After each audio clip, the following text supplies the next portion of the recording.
I'm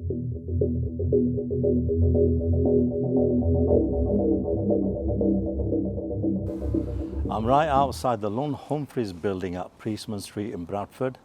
This company was founded in 1895 and in its heydays was ahead of its time in printing and binding books.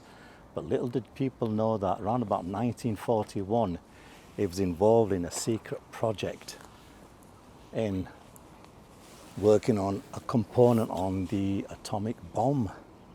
Now what I'm going to do in this film is fly a drone over, because ironically it looks like a bomb site at the moment, and hopefully in the future I will come back and talk a bit about the company itself, because it's an amazing place. Before I take the drone in the air, I'll take some footage from the outside, because I can see some gaps in the gates, in the wall, and also I should be able to take some footage through the broken windows. Hopefully that'll give us some idea what it looks like from the inside, because I did think twice about gaining access to the site, but from what I can see it's very dangerous. There are areas within the grounds which have collapsed, so I gave that a miss.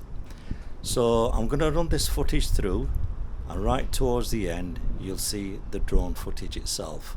Thanks for watching.